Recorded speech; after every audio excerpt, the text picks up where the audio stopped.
আসসালামু আলাইকুম সবাইকে। আশা করি আপনারা সবাই ভালো আছেন। আজকে রবিবার, ছুটির দিন। আর যেহেতু কালকে ছেলের এক্সাম শেষ হয়ে গেছে, তাই একটু চাপটা কম লাগছে। কদিন ধরে ভীষণই সমস্যার মধ্যে ছিলাম।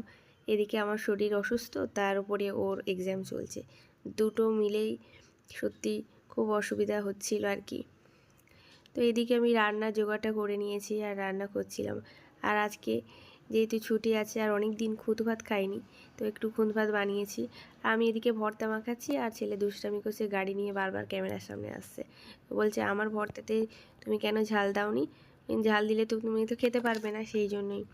তো খেয়ে নেওয়ার পরে ছেলে আর ওর পাপা গেছে আমার মায়ের সঙ্গে দেখা করতে। আর এদিকে আমি উপরে এসে দেখি একটা গোল্ডেন ফিশ মারা গেছে।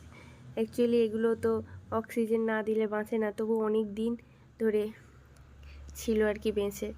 আর আমি অক্সিজেন দিই না, কারণ ছেলে বারবার গিয়ে ওর মধ্যে হাত ঢোকায়, সেই জন্য আর কি। তো দুপুরের মেনুটাও দেখিয়ে দিলাম। আর এই মুহূর্তগুলো আমি কালকে ভিডিও করেছিলাম। কালকে আমি ভুলেই গেছি যে ওর এক্সাম শেষ হয়ে গেছে, তো ওকে ছুটি দেবো বলেছিলাম, এই কথাটা ভুলে গেছি। তো ও বলছে তুমি প্রমিস রাখছো না। তা আমি ওকে বলছি কী খাবে বলো, তো সেটাই বানিয়ে দিই। তো ইউটিউবে একটা রেসিপি দেখলাম, তো সেটাই বানানোর চেষ্টা করছিলাম। যাই হোক, খেতে অসাধারণ হয়েছিল। ফার্স্ট টাইম করেছি, কিছুই না, সিম্পল একটা জিনিস, কিন্তু খেতে সত্যি খুব ভালো হয়েছিল। তো আমি ওকে বললাম তোমার পড়ার টেবিলটা একটু গুছিয়ে রাখো। তো নিজে থেকে গুছাচ্ছে আর আমি একটু সহযোগিতা করছি। যাই হোক, আজকের মতো এই পর্যন্ত। সবাই ভালো থাকবেন, দোয়া করবেন। ধন্যবাদ।